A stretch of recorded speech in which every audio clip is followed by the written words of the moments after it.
Gua ke Paris itu 2 bulan setelah gua lulus SMA. Terus pas lagi mau nyewa mobil ketemu orang Indonesia. Oh, tinggal di rumah saya aja. Rumahnya itu kayak daerah salah satu yang paling Bronx di Paris. Kita lagi di mobil. Itu kaca mobil kita dipecahin, semua important dokumen dan duit ludes hilang. Sebagai seorang chef yang idealis, gue pengen berimpact yang positif ke industri kuliner di Indo. Beberapa tahun yang lalu ada program dari teman-teman di industri itu buat ngebujuk pemerintah Indonesia untuk ngebawa 50 Best Award. Dan gua waktu itu udah punya podcast juga, gua itu diminta bantuin karena ternyata sedikit orang yang aktif di sosmed konten tentang kuliner profesional dan masih kerja di industri. Yang gua kaget tuh kayak selama ini ya penontonnya belasan gitu.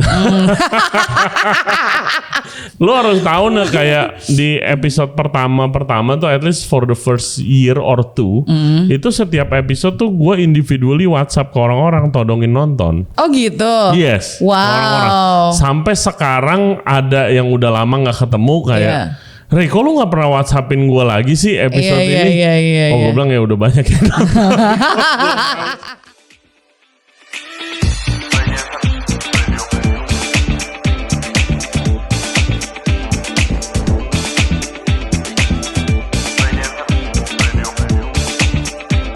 Wih, selamat pagi. Selamat pagi Bapak Ray. Selamat pagi Anne. Kita tukeran dulu ya. Yoi. Ya, kemarin kan ada yang mengkritik waktu katanya podcast takeover, kok gue yang lebih banyak nanya. Iya, karena udah template kan, lu selalu kebiasaan, nanya. Kebiasaan, kan? Betul. Jadi sekarang karena udah 6 tahun Ray, wow, gila. Terima kasih. Imagine gak sih bakalan 6 tahun? Bakalan 6 tahun mungkin imagine, tapi yang gak kepikiran tuh kayak efeknya lah. Terus bisa jadi kayak beneran as a business and grow, itu gak kepikiran. Tapi kalau 6 tahun kayaknya emang gue dari awal emang demen podcast ya bakal lanjut gitu. Tapi kalau misalnya efeknya gak kepikiran sampai segini sih. Terima kasih untuk supportnya juga. Iya, selalu dong gitu. Tapi sekarang gini ya, maksudnya kalau dibayangin ya, 6 tahun tuh kan bukan waktu yang pendek ya. Ini panjang sekali loh 6 tahun gitu. Tuh kalau cicilan dulu lunas Ray. Oh iya, semoga ya. Ntar lagi lunas 7 tahun nih biasanya. Semoga. Enggak, tapi kayak ada gak sih suka dukanya Ray Jensen membangun Ray Jensen Radio Podcast? Oke, gue tuh kan lumayan sering ya nyelipin cerita kalau lagi podcast, tapi kan kalau episode biasanya regular episode kan it's all about the guest dong. Of course. Gak bisa gue tiba-tiba cerita panjang lebar gitu kan. Tapi ya pas ada kesempatan nih episode ini gue yang ditanyain gitu kan. Kalau sukanya sih banyak banget. Jauh lebih banyak daripada dukanya. Sukanya ya lihat punya kantor, terus habis itu lihat. Gue nggak tahu, tapi gue berasa impact podcast ini tuh di industri F&B secara besar yang kerasa banget di Jakarta, atau mungkin di Indonesia lebih kecil gitu impactnya, tapi di Jakarta at least tuh berasa banget gue impact ke industrinya ya, bukan ke guanya. Iya. Nggak tahu itu bener apa enggak, tapi kayak gue berasanya begitu. Nah itu sukanya lah. Dukanya waktu awal-awal nggak ada yang nonton, tapi ya pasti nggak ada yang nonton gitu kan. Terus kayak tapi emang lu udah expect kayak gak apa-apa lah nih tahun pertama kayak udah pasti kayak lu udah siap buat kayak sakit hati nggak ada yang nonton gitu nggak sih? Awalnya kayak pasti nggak ada yang nonton, itu udah tau lah siapa yang bakal nonton gitu kan, dan itu udah diingetin. Jadi waktu gue decide buat bikin podcast, terus YouTube channel, terus Spotify, udah decide lah konsepnya gimana. Itu gue tuh tipe yang melakukan apapun kalau sesuatu yang baru pasti gue nyari orang yang udah lebih pengalaman dari gue. Jadi gue ke Will Goss sama gue ke Chef Arnold. Waktu itu gue nanya, pas lagi ketemu gue bilang, gue cerita gue mau mulai YouTube, podcast gitu-gitu. Semuanya more or less the same advice-nya. Itu kayak jelek bagus lo upload, lo harus konsisten. Sama awal siap-siap pertama-pertama nggak ada yang nonton. Jadi itu gue udah tahu lah. Oke. Karena kan gue bukan siapa-siapa juga. Terus At that time lu ngerasa bukan siapa-siapa. iya, maksudnya orang nggak tahu gue lah di luar Oke. circle gue gitu kan. Bahkan kita belum kenal Iya. waktu gue mulai gitu. Iya, kan. iya, Terus iya. yang gua kaget tuh kayak selama ini ya penontonnya belasan gitu. Dan itu udah lo harus tahu nih kayak di episode pertama tuh at least for the first year or two itu setiap episode tuh gue individually WhatsApp ke orang-orang todongin nonton. Oh gitu. Yes. Wow. Orang-orang. Sampai sekarang ada yang udah lama nggak ketemu kayak, Iya. Rey, kok lu nggak pernah WhatsAppin gue lagi sih episode Iya, ini? iya, Oh, gue iya. bilang ya udah banyak ya. Karena begitu, jadi gue kan gue service tuh masih di restoran dari pagi sampai malam. Abis itu gue balik, kadang ngedit berdua sama bini gue. Kadang Wow. sendiri itu kelar jam 3-an biasanya. Karena kan gue nggak bisa ngedit ya, jadi lama banget. Terus pada saat ngupload, abis ngupload tuh gue langsung kirim linknya ke Iya, yang gue ke kenal teman-teman dekat. ya. Iya, iya, Nonton iya. dong, klik gitu. Iya, iya, Gua iya, todongin. iya. Gitu. Itu going on. Pokoknya gue Wow. inget gue stuck di 33 subscriber tuh 6 bulan. 33 orang. Iya. Wow. Dan itu udah kayaknya 100% kenal semua deh. Iya, iya, gitu iya, kan. iya, Terus iya. ada di poin kayak gue inget di bulan ke-6 kayak gue ngomong ke bini gue bilang kayak udah nih. Ya kan, kita udah begadang, udah coba, udah invest di alat kecil-kecilan, kayak nggak ada yang nonton, nggak grow, udah 6 bulan nih segitu-segitu aja, kayak udah lah ya. Iya. Udah Udah di cukup, titik itu ya. udah cukup lah gitu kan, move on to the next thing. Oke, mau bikin apa gitu. Terus bini gue bilang kayak, emangnya lu nggak demen? Gue liatnya lu enjoy di kamera di podcast. Terus kayak oh ya enjoy banget sebenarnya, tapi kan ya udah, it doesn't work, it's okay gitu. Terus kayak cobalah akhir tahun deh, seenggaknya lu mau ngapain lagi emangnya? Ya nggak ngapa-ngapain juga. Terus kayak ya kalau nggak tahu mau ngapain, mendingan lanjutin, tunggu akhir tahun deh. Gitu. Ya udah. Terus habis itu nunggu ya round Desember 1.000. Wow. Gitu. So what do you think the moment kayak the point yang kayak dari 33 ke 1.000? Gue inget gue podcast sama Will Goss. Will Goss bantuin gue awal-awal. Itu gara-gara dia awalnya dia minta gue masak di channel dia dulu. Dia lagi ada program ngundang chef-chef profesional dari restoran mana ke channelnya. Iya. Terus gue kesana. Terus waktu di sana gue bilang cuy podcast dong. Iya. Bantuin gue nih biar naik subscriber. Itu gue inget gue dapat 300-an. Oke, wow. Dari episode itu. Iya, tapi yang over the years tuh gue ngelihatnya patternnya kalau gue ngundang orang yang terkenal banget nih, kayak misalnya Chef Juna atau Chef Renata, Chef Arnold tuh the big three name gitu. Itu akan ada search di view sama search di subscriber biasanya. Oh, ada viewsnya ya. Iya, tapi itu tuh nggak sustainable. Oke. Dan gue sebenarnya nggak gitu demen. Sama kayak di F&B gue nggak demen tiba-tiba viral terus hilang gitu, karena nggak sustain biasanya. Betul. Nah, kalau podcast sih mayoritas ya ada lonjakan-lonjakan kecil itu ada. Oke, ngundang siapa, naik. Iya. Topiknya apa, Iya kan viral. lu sampai sempat kayak ada yang view-nya sampai banyak banget gitu. Iya. Yang kayak jutaan tuh yang waktu MasterChef. Oh iya itu. Yang MasterChef itu Juna kan ada juga search. banyak tuh. Nah, terus habis itu kita ngundang Juna ngomongin background story-nya. Iya. Gila, itu sampai sekarang kayak masih top view. Masih, iya. Terus kayak gue lihat. ya lonjakan-lonjakan itu ada, tapi I think kalau gue lihatnya the body of work deh, semuanya ke soalnya it's very gradual gitu loh. Iya. Kalau lihat grafik di analytics tuh nggak langsung bentuknya gitu langsung ke atas. tapi Enggak, it's pelan-pelan. gradual. Soalnya yang biasa kalau yang artis-artis besar yang punya pengikut yang banyak gitu, abis naik itu akan turunnya anjlok juga gitu. Jadi gue lebih suka kayak pelan-pelan lama-lama naiknya. Sekarang kan 145 ribuan. Iya, wow. Congratulations. Ya gitu. And more importantly the impact gue paling happy itu gue bisa kasih panggung atau platform, biarpun nggak gede-gede banget, itu ke orang-orang F&B industry. Iya. Gitu sih, Nak. Apakah itu apa ya namanya ya, tujuan lo dari awal. Oh, iya. Emang itu. Yes. Oke. Gue jarang banget di interview sama majalah atau koran. Pada zaman itu kan kalau nggak majalah, koran. Yes, masih printed ya. Mentok di website, tapi itu Ya, jarang banget. konvensional sekali. Iya. Gue tuh gue inget gue ada di interview di majalah apa ya waktu itu, Femina atau apa gitu. Gue pernah masuk beberapa kali, tapi yang gue paling inget tuh waktu gue di Sofia Gunawarman. Oh oke. Itu kan big Iya, project Lo, ya, gitu segala opening macam. ya. Terus gue di interview apa majalah Clara atau apa gitu. Dia interview gue tuh kayak sejam lebih lah. Maksudnya panjang, detail ngomongin background gue. Tapi kayak artikelnya tuh biarpun udah panjang pada zaman itu, tapi kayak wah anjir yang bagus-bagus nggak diceritain gitu kan.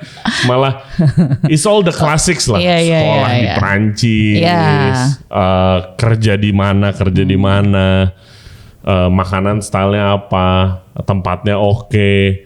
Iya, ambience-nya, harganya berapa mungkin, tamu-tamu profesor, ya itu. Tapi kayak background story-nya yang menurut gua lebih penting itu nggak highlight. Nah makanya ada dari situ juga sih pengen nge-highlight orang-orang di belakang restoran-restoran, bar atau coffee shop keren ini gitu. Iya. Nah gue punya pertanyaan sama lo nih. Iya enggak.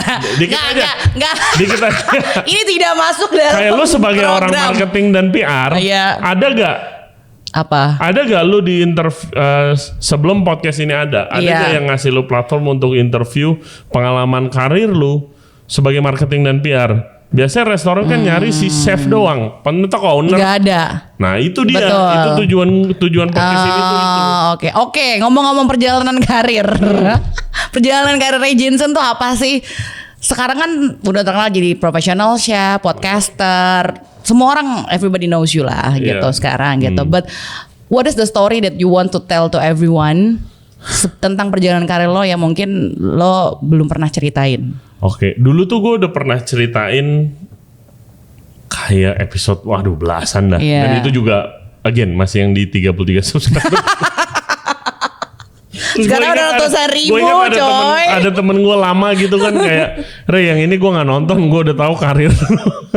Oh iya gak apa-apa.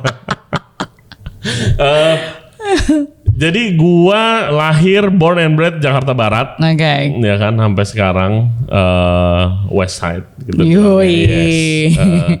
Tapi sekarang banyak chef-chef hebat Indonesia tinggal di daerah sini. Oh iya, pasti. Yes. I heard. Terus gua suka masak dari kecil banget karena gua tinggal nggak di rumah bonyok. Gua tinggal di rumah opa oma gua. Oke. Nggak tahu kenapa. Tapi emang gue tinggal di situ. Dan opa oma gue tuh opa gue itu punya bengkel mobil antik di depan rumahnya di komplek. Lucu banget. Jadi montir semua lah depan gitu. Oma gue itu catering gereja dan catering rumahan.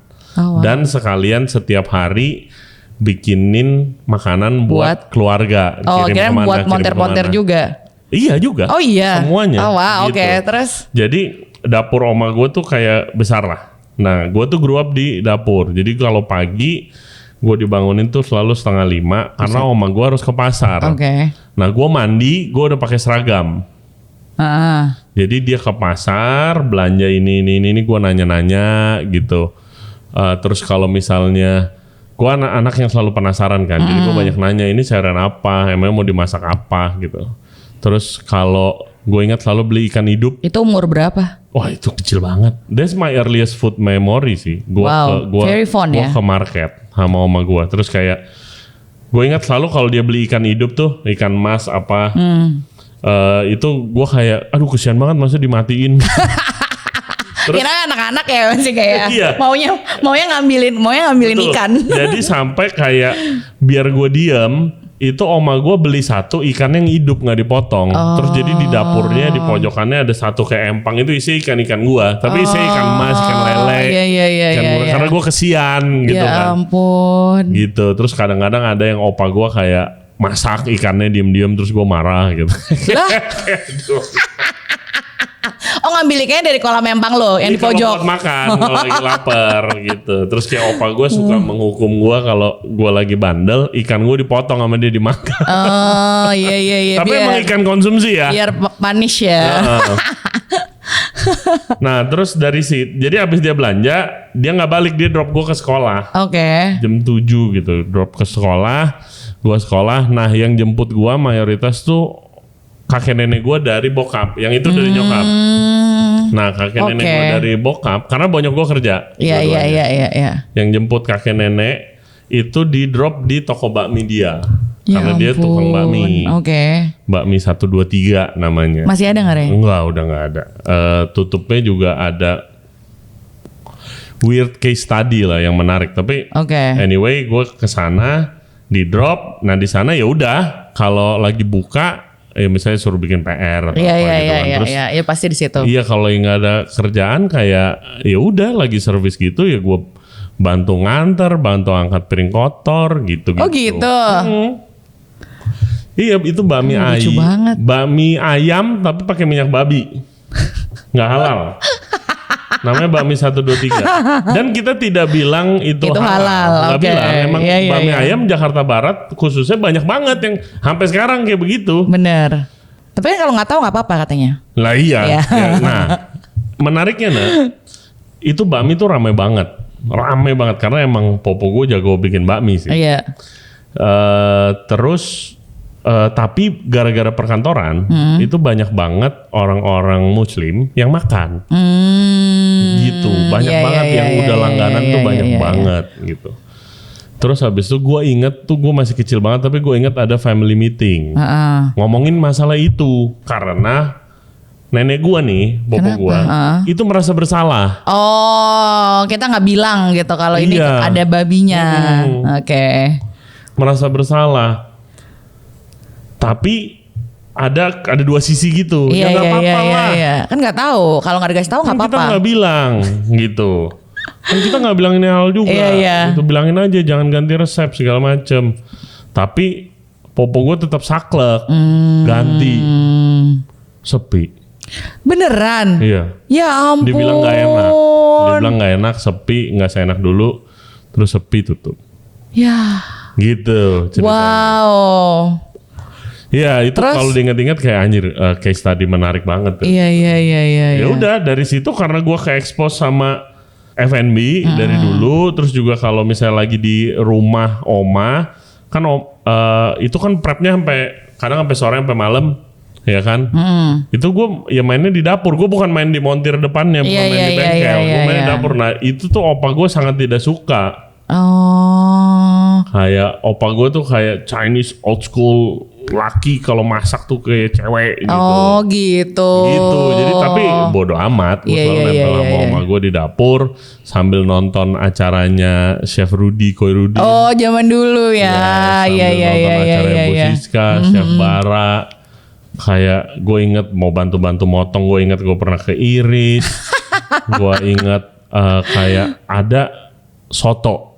Ini gila banget sih ceritanya. Lu bikin soto? Oma gue ada pesanan soto banyak. Oh oke. Terus lagi mau dianget, lagi mau di packingin. Oke. Terus sotonya ditaruh di atas meja. Terus kayak oma gue nyuruh siapa gitu, ambilin tuh sotonya bawa ke sini. Gue ngide, sini gue aja. Gue masih kecil banget. Dan itu soto baru diangetin mau di packing kan. Iya. Wah anjir gue kesiram cuy. Soto panas banget. Wah itu satu badan. Bakar. Iya, karena gue ngangkatnya masih kecil kan. Oh, dua tangan ke atas gitu. Kesiram, wah itu parah banget gue. Kilit lu literally lagi kayak mandi kuah soto gitu gak sih? Iya, wah itu parah sih, luka bakar gitu. Terus? Ya udah, dibawa ke dokter. Enggak, gue pikir kayak abis itu lo dimarahin tetap. Oh tetap dimarahin lah. Iya. Tetap dimarahin lah. Terus dari situ, dari kecil pun kayak pengen jadi tukang masak, pengen jadi koki. Karena oma gue bilang, koki tuh banyak duit loh. Koki banyak duit, koki kaya kalau kerja di hotel kata gitu.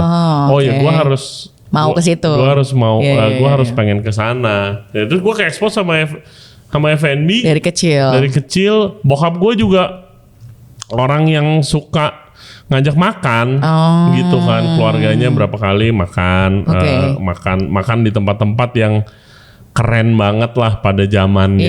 Gitu. Restoran favorit gua salah satunya sampai sekarang itu Gendy Steak.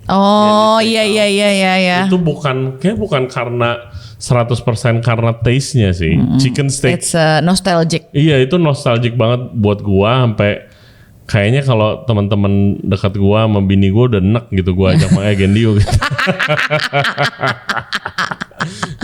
Oh wow. Gitu dan mimpi itu terus ada sampai gua sampai lo sekolah kuliner. Betul, di Paris.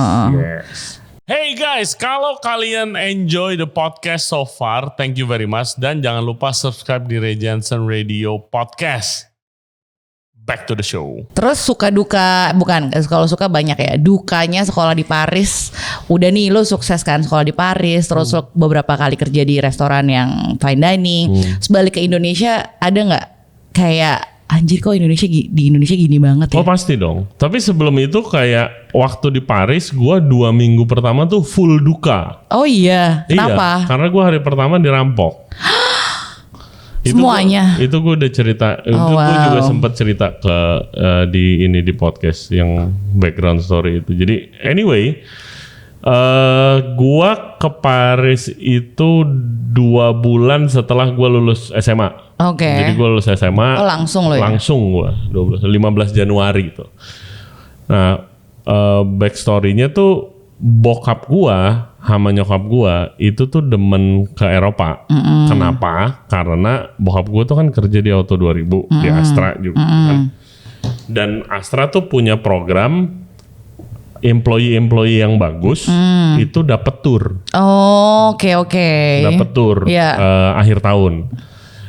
Bokap gue kebetulan selalu jadi PIC yang tanggung jawab turnya mau dibawa kemana. Gitu. Nah, jadi bokap gue tuh sering jalan-jalan sama perusahaan gitu. Dia yang harus cari guide-nya lah gitulah biasa PIC. Nah, karena dia suka ke Paris, dia tuh selalu abis turnya akhirnya tuh di Paris. Soalnya dia mau extend turnya pulang, dia mau extend. Itu selalu going on for years gitu. Dan pada waktu dia tahu tahun depannya tuh anaknya mau sekolah ke sana, dia extend. Terus pas lagi mau nyewa mobil ketemu orang Indonesia. Ketemu orang Indonesia, terus ceritalah kayak pokoknya orang di Paris pada zaman itu ketemu orang Indonesia tuh norak banget lah. Ya, orang Indonesia. Iya. Terus bokap gue ceritalah ke nih orang, anak saya mau tahun depan mau ke Paris, mau sekolah. Orangnya bilang, oh tinggal di rumah saya aja. Saya biasa nampung orang-orang pelajar Indonesia, tinggalnya di rumah saya kemana-mana dekat. Bokap gue happy banget pada waktu itu komunikasinya either email atau MSN chat. Iya. Gue dikasih lah nomor MMS email. gitu gak sih? MSN. Oh MSN, yang chat. Chatroom. Iya. Oh wow. Terus gue dikasih email, dia chat sama dia segala macam. Terus kayak udah jadi gue tidak nyari tempat tinggal. Oh udah tinggal di rumah si om ini. Oke.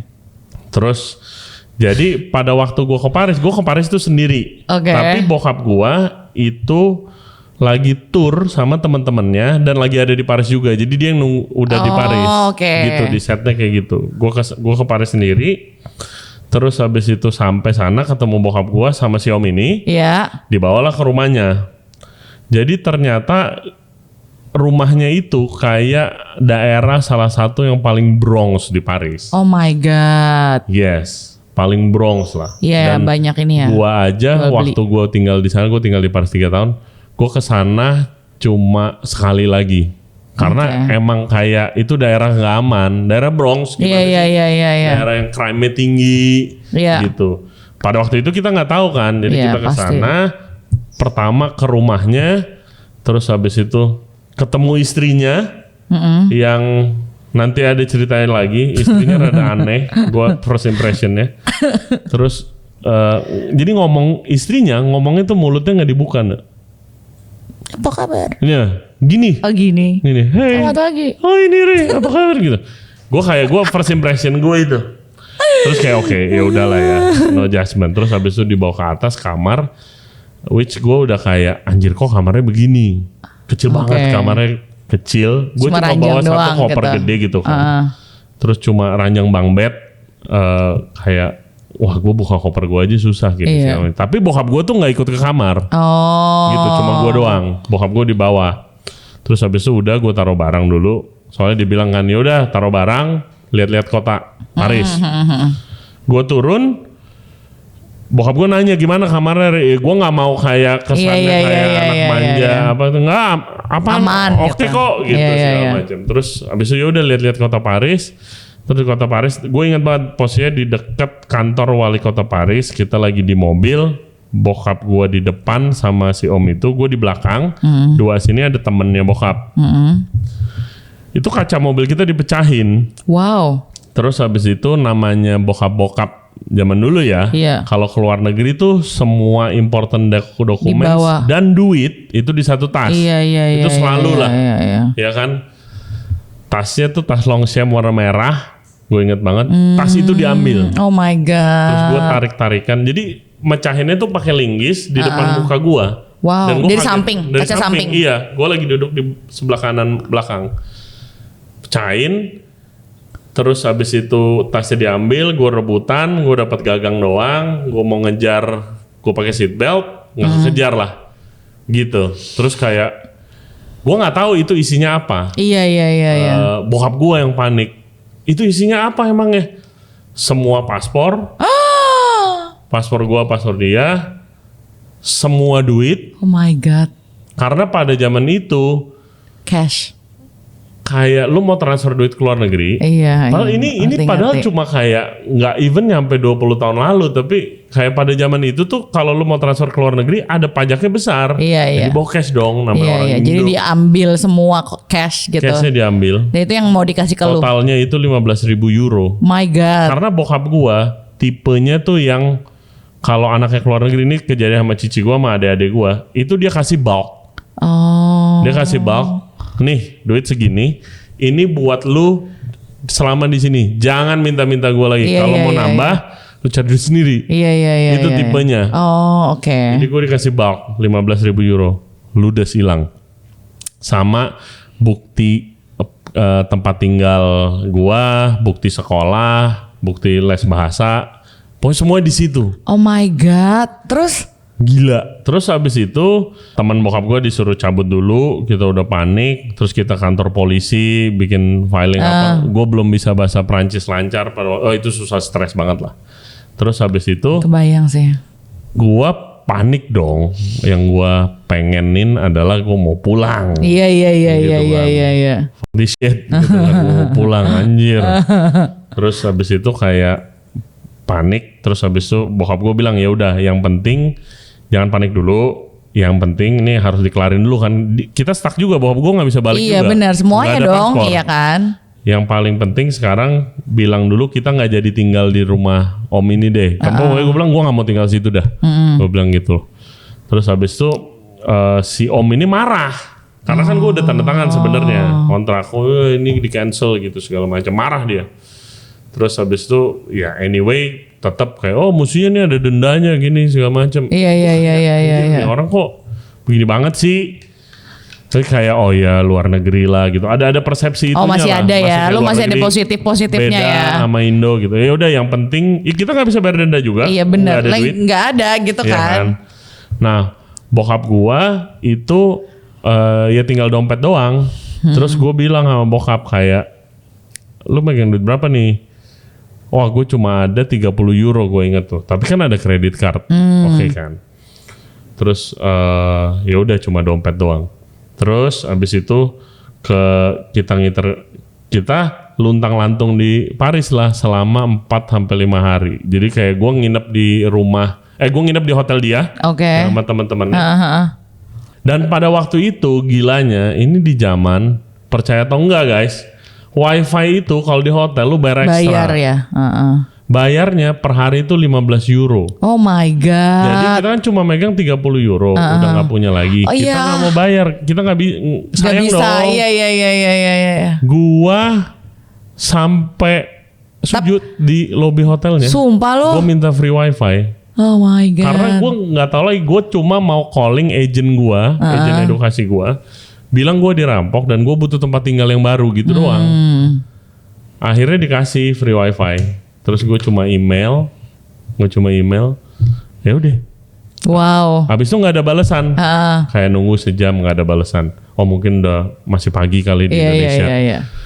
Akhirnya kita pakai 30 euronya itu ada beberapa kita pakai buat payphone yang international. Ini. Oh iya, maksudnya itu cuma beberapa tahun sebelum WhatsApp gitu ya. Iya. Itu gue inget kita cari payphone dekat hotel, pakai koin gitu masukin, pakai ada kode-kodenya kartu gitu. Iya. Telepon ke Indo, akhirnya dia angkat. Gue cuma bilang gue nggak bisa lama, gue dirampok, gue butuh tempat tinggal. Please tolong reach gue by email. Gitu. Dan waktu sampai ke Paris tuh gue udah beli HP kecil yang udah ada pulsanya gitu.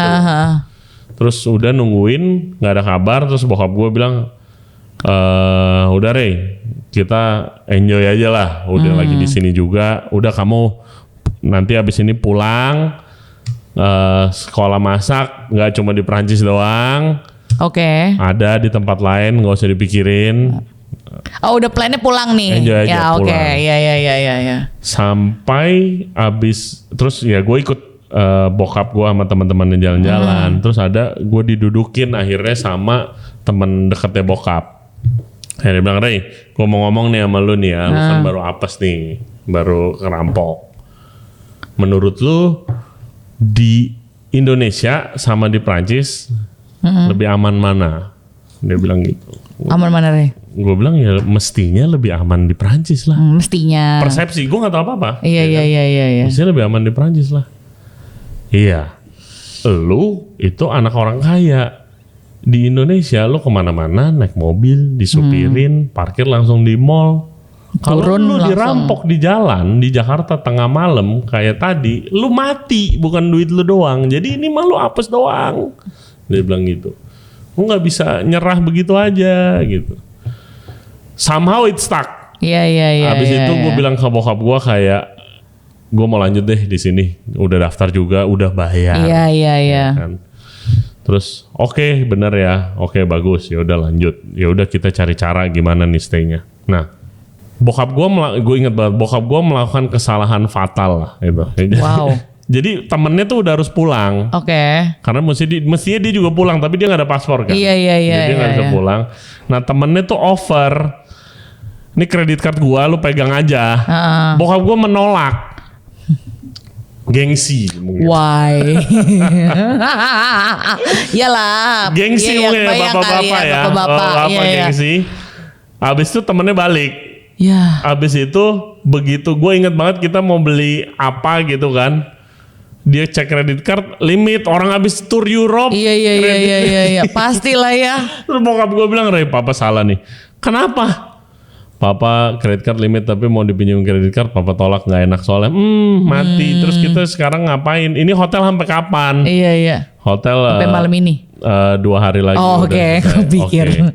2 hari lagi udah selesai hotel ya. Jadi gimana dong? Ya masih nunggu email gitu. Nah terus hotelnya baik lah. Gue nggak di-charge sama sekali untuk berhari-hari. Akhirnya ada balasan email. Terus habis itu bentar lagi ada orang Indonesia yang akan telepon kamu. Kamu tinggal di tempat dia dulu aja sementara gitu. Namanya Tante Winnie. Itu gue hutang budi banyak banget. Dia tiba-tiba telepon gue. Terus? Kayak nama saya Tante Winnie, Rey. Kamu sekarang hotelnya di mana? Dan sampai kapan? Kamu baru kena musibah. Gue bilang, Tante saya masih ada 2 hari lagi. Tapi saya sih pengen nyari tempat tinggal secepatnya. Kayak udah nggak usah pikirin duit dulu. Kamu besok pagi ke Champs-Élysées, itu jalanan paling turis itu kan. Di depan Louis Vuitton kita ketemuan, ntar saya jemput di sana. Gitu. Terus habis itu udah, gue jam 6 paginya besok ke sana. Gue ingat banget tuh pas breakfast udah nggak ada duit kan, kayak rotinya kita kantongin di jaket banget croissantnya gitu kan. Terus habis itu ke sana, habis itu ketemu sama si Tante Winnie, dijemput. Dia cuma bilang, kamu nih harus tahu ya, rumah saya tuh jauh banget dari Paris. Gitu. Jadi dia tuh tinggal kayak misalnya sekolah masa gue Le Cordon Bleu pada waktu itu kayak ada di selatan Paris di daerah Vaugirard. Itu tuh kayak Kemang, selatan lah, Jaksel. Misalnya. Jaksel. Si Tante Winnie ini rumahnya di Gading Serpong. Oh wow. Kayak gitu. Jauh ya. Jauh di suburb. Jauh. Namanya Uy daerahnya. Habis itu dia naik mobil dia udah tinggal waktu itu 40 tahun di Paris. Wow. Jadi emang udah kayak orang Prancis. Dia sempat berkeluarga, anaknya 2. Tapi udah cerai gitu. Okay. Jadi rumahnya kayak rumah di Jakarta aja gitu, tapi di suburb Paris. Akhirnya gue ya udah tinggal di sana. Sementara tinggal sini dulu aja sampai urusannya kelar gitu. Ya udah gue tinggal situ. Terus habis itu besokannya bokap gue besokannya habis gue tinggal di sana, pagi-pagi gue dapet telepon dari sekolah bahasa gue. Karena gue mau sekolah bahasa dulu. Dia bilang ini ada yang nganter tas ke sini. Tas merah.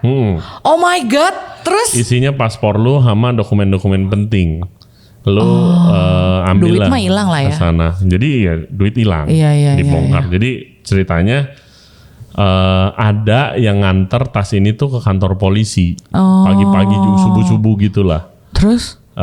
Tapi ya mungkin feeling gue sih perampoknya buka gitu kan, dapat duit seneng, tapi lihat dokumen-dokumen gue mau sekolah kayaknya juga ya. Iba kasihan. Terus di drop di kantor polisi. Kantor polisi itu bawa ke ini sekolah bahasa gue. Gitu. Wow. Terus ternyata dokumennya ada semua. Bokap gue bisa balik. Bisa balik pulang. Akhirnya bokap gue nanya lagi tuh, lu mau gue stay di sini dulu apa gue bisa balik nih? Udah balik aja kan, gue udah tinggal masih Tante Winnie ya. Tante Winnie aman gitu kan. Oh ya udah. Bokap gue balik lah. Gue pikir sudah selesai tuh masalah gue kan. Masalah gue selesai, kayak oh ya udah. Ini gila banget ya. Ada-ada aja gitu kan. Terus habis itu udah besokannya gue mestinya mulai sekolah bahasa gue terus? Nah, sekolah bahasa gue. Terus pagi-pagi pokoknya malam udah dibilang sama Tante Winnie, udah hari-hari pertama lu sama gua aja, gua anterin naik mobil pagi-pagi ke sekolah bahasa. Soalnya si Tante Winnie ini punya toko macam Galeri Lafayette. Jadi banyak brand-brand. Tapi dalam satu toko kecil. Dan tur-tur tuh ke sana. Gitu. Nama tokonya Benelux. Adanya bener-bener persis di depan Museum Louvre di daerah Prime. Di daerah Prime. Tapi dia tinggalnya di suburb. Tapi toko itu tuh kayak kalau orang Indonesia ke Paris pasti turnya dibawa ke sana karena bisa belanja barang branded diskonan. Iya. Dia kerjaannya itu dan deket banget ke sekolah bahasa gua. Dia bilang kayak Ray, tante anterin aja besok. Oke, tante. Nanti kalau tante lagi libur baru tante ajarin naik kereta, naik bis gitu. Wah, aman. Pagi-pagi jam 6 pagi ke mobilnya lagi salju mendadak. Terus si tante bilang, "Ray, ini salju dadakan. Tante tuh nggak pasang rantai di ban." Gitu. Karena kalau saljuan tuh ternyata ban harus dirantai biar nggak licin. Iya. Gue mana tahu. Iya bener. Kan? Terus kayak, menurut kamu gimana, Ray? Waduh, saya nggak tahu tante. Udah kayaknya saljunya nggak parah ya. Udahlah gas aja gitu pelan-pelan. Oh ya udah. Terus habis itu rumah si Tante Winnie ini di suburb itu di Hook. Di Hook depannya jalan besar. Tapi jalan besarnya melawan arah. Kayak gue tuh mau ke arah kanan. Di depan rumahnya tuh ke arah kiri. Jadi gue harus muterin belakang rumahnya dulu, gang belakang rumahnya. Kayak gitu. Nah, gang belakang rumahnya itu naik ke kanan terus turun. Ya Allah. Nah, terus habis itu ya, Ray. Naik kita ke kanan. Terus habis itu kita ke kanan, naik tanjakan, kita ke kanan lagi. Terus nih tante tunjukin kalau ban nggak pakai rantai tuh kenapa, dia ngerem mobilnya sliding dikit ke depan. Makanya harus hati-hati. Nah terus sebelum turunan itu lampu merah. Berhenti. Tapi turun gitu jalanannya? Sebelum, kalau ke kanan tuh lu turun. Baru turun. Nah turun baru ke jalan besar. Ditabrak truk sampah mobilnya. Pas lagi kita belok kanan. Karena truk sampahnya juga nggak sempat pasang rantai. Karena emang salju dadakan. Mobilnya spinning. ke bawah. Udah kayak di film bro. Anjir gak? Sekarang kalau ngomongin itu bisa ketawa ya. Mungkin pada saat gila. itu udah kayak mati nih gue. Mati nih. Terus turun, spinning mobilnya, nabrak di tiang listrik. Oh my god. Yang bagian gua yang tiang listrik. Si Tante Winnie langsung lompat keluar karena truknya turun. Oh, oke. Karena truknya turun, truk sampahnya. Selicin kan? Iya, truk sampahnya tuh bukan kayak di Indonesia ya yang kecil. Ini gede. Ini gede banget, yang otomatis gitu loh. Buset. Oh, oke. Iya, yang ada di film-film. Yang ada orang gelantungan di belakangnya biasa. Dianya turun. Si tante panik, Ray keluar Ray. Tantenya keluar lompat. Gue nggak bisa karena ini gue tiang listrik. Oh, oke. Ya kan. Terus Tante Winnie ini kemana-mana itu selalu bawa pudelnya 2. Noel sama Christoph namanya. Dia ini pudelnya tuh 2 di belakang. Ada pudelnya di bawah. Ada. Terus Dia gimana? kemana-mana selalu bawa pudel.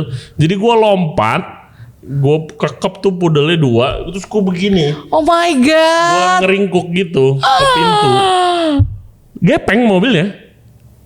Itu Gepeng as in dipres kepres sama tiang listrik kan? Tiang listrik sama si mobil. Iya. Gepeng mobilnya cuy. Gila lu untung bisa keluar ya? Tapi gue nggak ada lecet satupun. Jadi kayak gepeng, tapi bagian belakangnya tuh nggak kehalang tiang listrik. Gue masih abis itu gue buka. Oh iya. Oh my god. Gue buka Gila, life and death turun, experience gue ya. teriak-teriak. Anjir. Susah banget gue mau sekolah masak anjir. Terus habis itu si Tante Winnie udah marah-marah pakai bahasa Prancis, gue nggak ngerti. Gue bawa anjing ini gue harus ngapain gitu kan. Terus kayak tante ini gimana? Itu bisa masuk dulu gak ke mobil lagi anjingnya? Ya bisa aman gitu. Gue masukin terus kayak udah Rey, saya nggak bisa nganterin kamu kan mobilnya gepeng. Iyalah ya. Terus habis itu kayak kamu naik bis ini, naik kereta ini, turun di sini ntar sampai. Yaudah gue catet. Zaman itu belum ada Google Map ya, Rey? Udah. Oh, udah tapi ada. HP gua tuh HP kecil Nokia. Oh, oke. Enggak, bukan iPhone. Iya. Jadi nggak punya Google Map. Iya. Tapi gue bawa map metro, udah bawa, bawa map MRT. Terus habis itu kayak oke, ya udah tante. Ya ini nih depannya kan langsung stop bus. Kamu naik nomor ini. Jadi karena di suburb gue harus dari naik bis setengah jam ke stasiun besar, baru habis itu naik metro di situ. Gue udah sampai stasiun besarnya. Oh ini nih stasiunnya. Terus ada 2 jurusan, ada Poasi atau Boasi. Gua bingung. Si tante antara ngomong P apa ya? P apa B ya? Terus gue catat kayaknya B. Ya udah deh, gue naik yang B. Salah. Gue keluar kota anjir. Sumpah ini kayak kalau di film-film tuh kayak ya ampun lu hidupnya apes banget. Mungkin film komedi kayaknya. Gue keluar kota. Gue nggak berani turun kan. Gue nggak bisa ngomong Prancis. Kok ini lama-lama malah makin desa. Ntar kali abis nih. Kok ini udah ada pohon anggur ya. Gue turun, gue nyasar. Nggak ada yang mau bantuin gue tuh orang Prancis yang kalau nggak bisa bahasanya. Iya. Dan gue belum bisa lancar bahasa Prancis. Gue balik ke rumah gue itu jam 12 malam. Oh my god. Gue nyasar seharian. Gue buka pintu, si Tante Winnie tuh udah panik banget. Iya. Gitu. Kenapa gue nggak kontak dia? Karena itu gue juga sadar pulsa gue tuh habis. Jadi gue baru sadar waktu gue mau ngontak pulsa gue habis. Gue belum pegang duit kemarin. Iya. Ya udah selesai. Jam 12 malam si tante panik banget. Pastilah. Kamu kemana? Sekolah bahasa nelponin kamu bolos. Bukan bolos tante, saya nyasar. Saya salah naik kereta keluar kota. Jurusan mana yang ini? Wah ampun Ray. Kenapa gak telepon? Gimana? Iya. Signalnya mati. Wah udah. Wah gila sih. Wow. Itu gila. Itu. Tapi udah itu aja. Sisanya aman. Nah menariknya setelah beberapa bulan di sana. Ini udah aman lah ya. Gue sekolah bahasa, gue sekolah masak. Jadi lu tau lah orang Indonesia kan saling ngegosip kan. Iya. Dan apalagi komunitas Indonesia kecil. Pasti. Kayak gue lagi mau makan sama si tante. Terus sama anak-anaknya, which is lucu, anaknya tuh satu cowok satu cewek, seumuran gua, tampang Prancis full, Oh iya. ngomong Indo medok. Karena si tante di Jogja, dari Jogja. Oke. Ngomong Indo tuh medok banget, lucu banget. Kita lagi mau dinner bareng, si tante bilang, "Rey, kamu tuh awal tuh yang dirampok karena kamu tinggal di om ini ya?" "Iya." "Kok kamu nggak bilang?" Lah saya pikir nggak Iya. penting. Memang tante kenal. Wah, terus diceritain lah panjang lebar. Nah, Ternyata orang ini adalah scammer. Oh my god. Orang Indo tapi. Orang Indo udah tinggal lama di ini di Hati-hati, Paris. Sangat hati-hati. Nah, ya DM gue lah kalau mau tahu namanya. Iya iya iya. Jadi dia itu running a scam di mana kayak orang tempat yang tinggal di rumah dia itu sering dirampok. Oh my god. Tapi kayak gitu skemanya pasti kayak gitu. Skemanya kayak gitu. Dan- Terus habis itu gue nanya, gue kepikiran soal istrinya. Yang aneh itu. Iya, bilang tante, saya waktu pertama kali ketemu, saya tuh first impression saya rada aneh soalnya istrinya begini-begini. Oh iya benar, istrinya tuh punya kelainan mental. Oh gitu.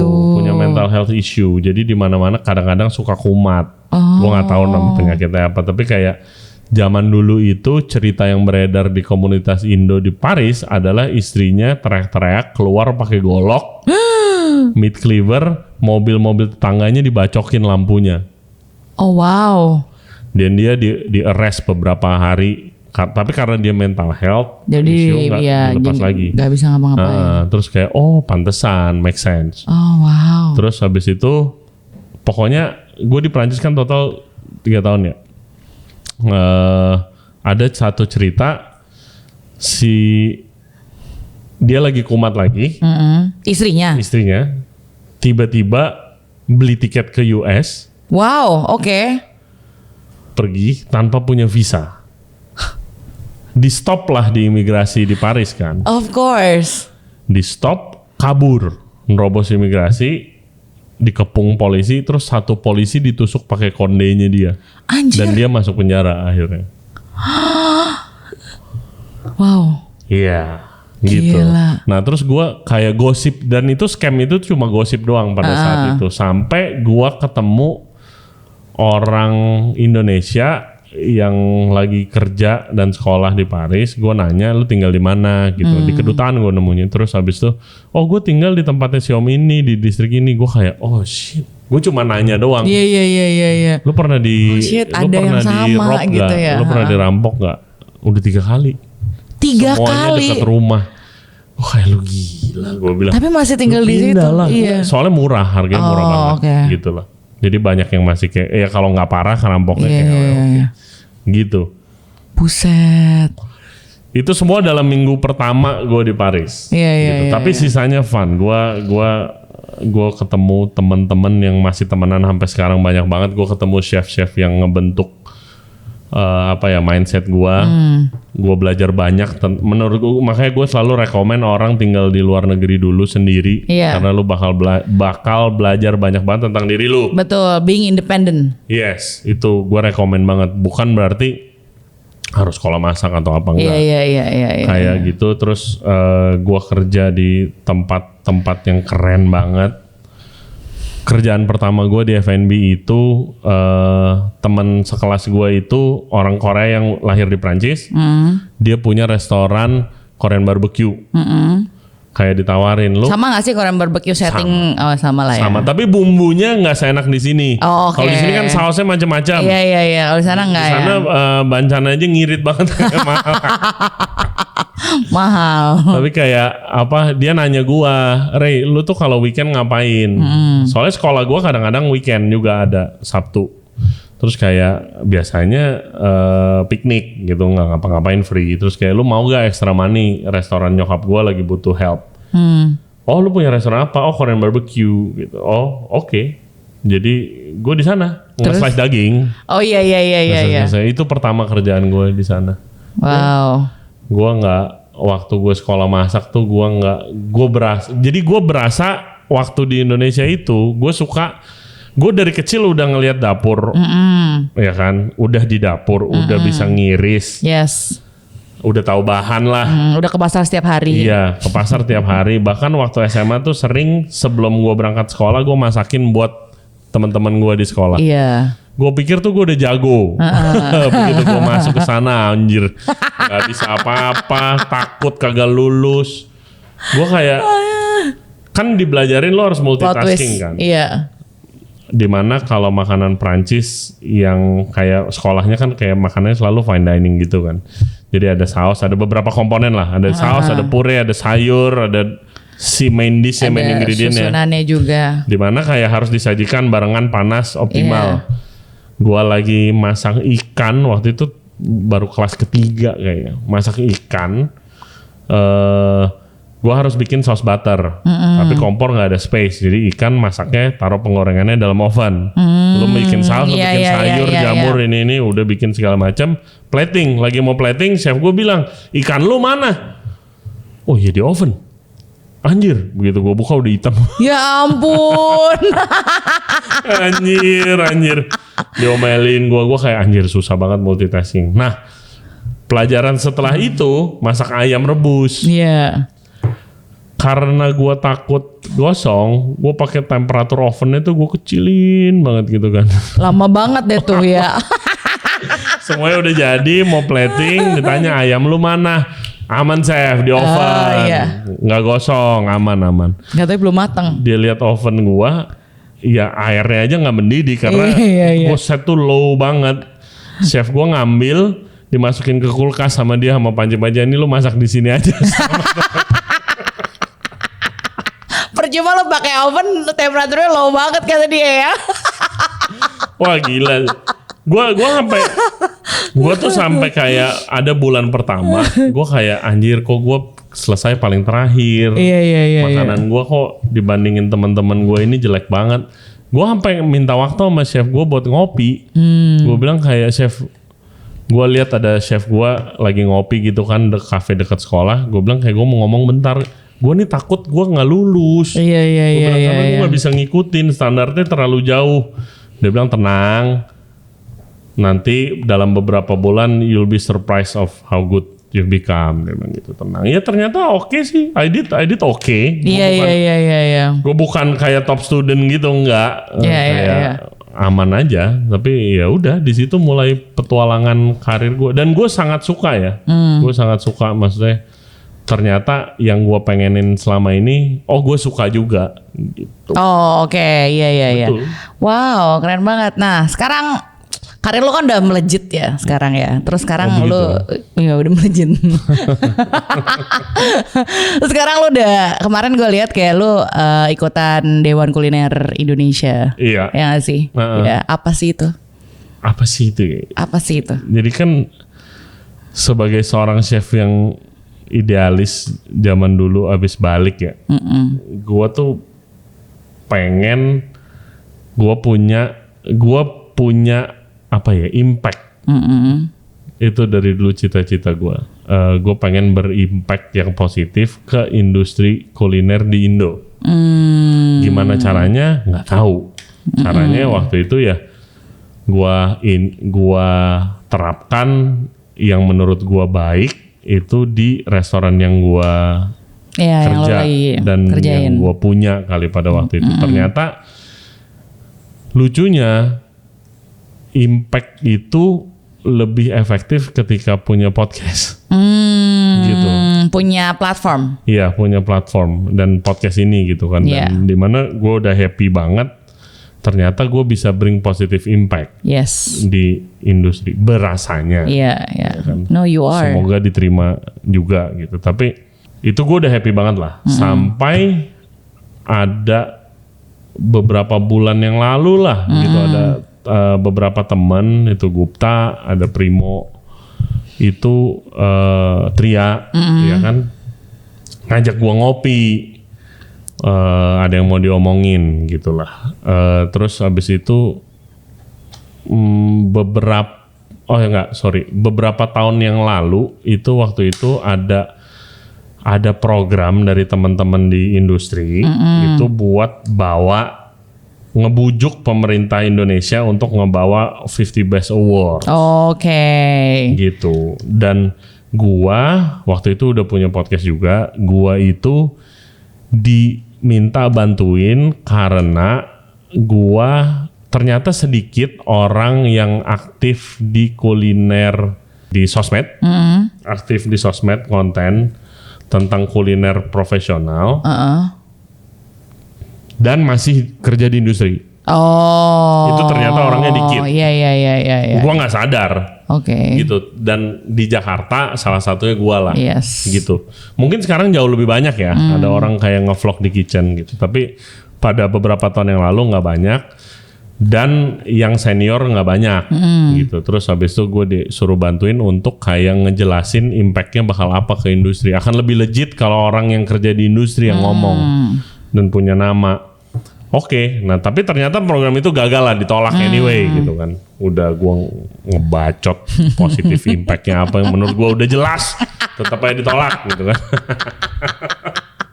Terus gue kayak sebel lah gitu kan. Tapi kayak di teman-teman ini kayak ngeliat kayak gue ada pengennya. Yeah, you're passionate kan. Iya, gue passionate karena bukan buat guanya lah ya gitu kan. Gue emang gue pengen punya impact gitu. Terus kayak menurut gue dengan ada podcast ini gue bisa berimpact lebih. Of course. Gitu. Nah, selang beberapa tahun itu, beberapa bulan yang lalu dia nanya gua, lo kan kemarin udah ikutan gini nih, mau ikutan gak? Gua mau ketemu orang interesting nih, yang bisa mungkin inisiasi kita bikin something untuk kuliner Indonesia.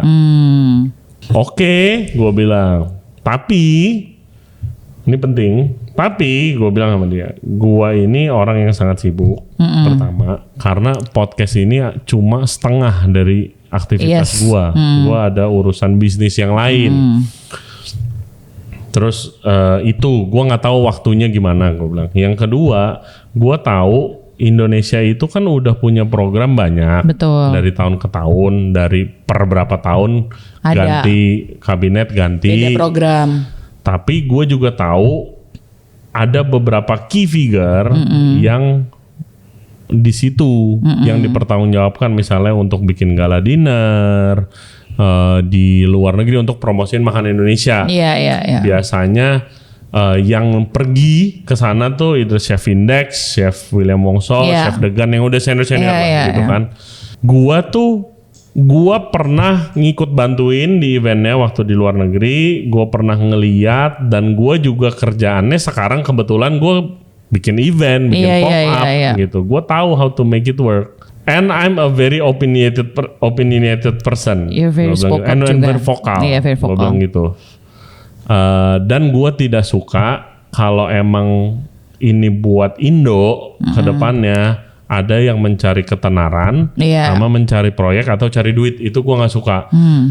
Gue tidak perlu nyari duit di proyekan pemerintah. Gue tidak perlu platform karena gue punya podcast sendiri. Punya platform, betul. Gitu.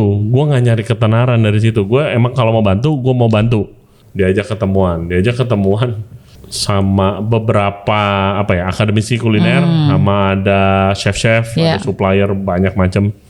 Sama ada beberapa representasi dari pemerintah. Gunanya untuk kayak ini ada masalah apa sih yang bisa diperbaiki, yang bisa lebih baik gitu. Itu beberapa bulan yang lalu lah. Nah, gue tuh telat ke sananya nih. Karena gue lagi nganterin bini gue, macet. Gue telat, jadi gue nyampe ke sana. Ada aja gebrakan ya, Ray Jensen. Udah mulai meetingnya. Terus? Gue masuk, oh iya Chef Ray Jensen, podcaster, punya bar, punya ini. Dikenalin dulu kan, oke. Jadi terus langsung dibilang sama moderator meetingnya, Chef ini tuh lagi sesi curhat lah. Ini ada representasi pemerintah, ini ada praktisi, lagi curhat, realnya gimana. Ya gue ranting lah langsung. Gue pikir emang sesi kasual. Gue ranting langsung. Gue duduk di sebelah partner gue, which is Wiro. Oke. Selagi gue ranting sekitar 40 menitan. Gue bayangin lucu banget lagi. Wiro tuh nendang-nendang kaki gue. Hati-hati Gue kayak enggak. Gue mau ngomong. Gue curhat. Kenapa sih? Gue curhatnya soal apapun program yang dimiliki pemerintah di industri realnya seorang chef, restoran owner, grup-grup besar di F&B itu nggak nyampe, kurang efektif menurut gua. Gua pakai contoh itu, yang gua paling berasa sayang itu adalah program Indonesia Spice Up the World. Oh iya. Yang gua aja dengan inisiatif gue sendiri, gue tidak bayar atau tidak disponsorin, tapi gue lihat di websitenya siapa key figurnya, gue undang ke sini untuk ngomongin. Ada Chef Ragil waktu itu, dan di beberapa benua kan ada PIC-nya, bahkan sampai di US chef legendaris Chef Yono waktu itu ngomongin itu, gue promosiin. Tapi gue selalu stuck, kayak oke, targetnya adalah waktu itu kalau nggak salah mau buka total restoran Indonesia di seluruh dunia itu mau mencapai 4.000 targetnya dalam beberapa tahun. Dari di semua negara nih. Di semua negara 4.000. Thailand itu mungkin udah puluhan bahkan ratusan ribu kali. Jepang nggak usah ngomong, Chinese food apalagi. Meksiko pun ada loh. Yes. Dan waktu itu jumlahnya 2.000-an. Oke. Sekarang menurun jumlahnya. Hah? Malah menurun. Bukan malah naik nih ya. Karena menurut gue udah programnya bagus targetnya. Gimana caranya? Iya. Betul. Gimana caranya? Harus submit proposal ke sini. Ada actionnya gak? Ada infonya gak ke figur-figur yang emang bisa? Contoh, grup-grup besar di Indo bisa lah pasti cuy. Sekarang udah pada mulai sendiri. Sateka Senayan buka di Amsterdam. Di Amsterdam dan akan banyak negara. Iya betul. Holy Wings bar gitu konsepnya club tapi buka di negara-negara lain gitu. Gua denger ya kopi, ada kopi segala macam. Itu semua sendiri. Maksudnya bukan memakai program itu. Mungkin ada keterlibatan pemerintah, tapi inisiasinya sendiri. Iya. Gitu loh. Bukan dengan program itu yang gua tahu ya. Terus kayak kenapa nggak disalurkan informasinya, kenapa nggak nyampe? Iya.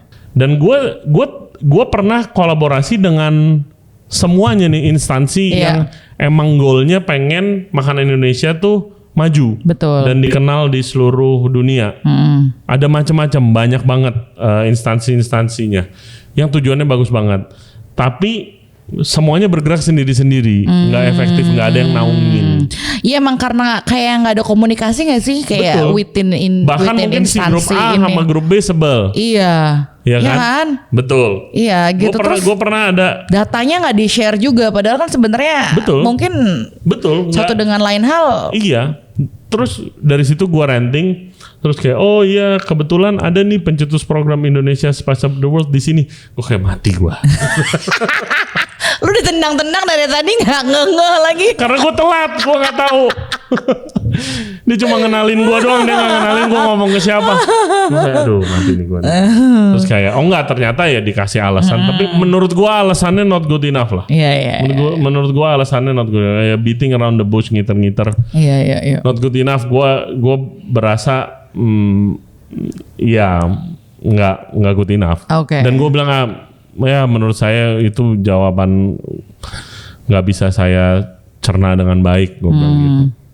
Tapi whatever itu jawabannya. Iya. Terus yang kedua itu adalah masalahnya udah kekumpul. Terus habis itu kita bisa ngapain. Dan yang membedakan adalah kali ini pengen dibentuk instansinya secara ofisial. Kayak gitu. Pertama, gue bukan orang yang mengikuti politik. Both of us enggak gitu. Gue tidak tahu flow-nya. Ini di bawah kementerian apa, ini di bawah kementerian apa.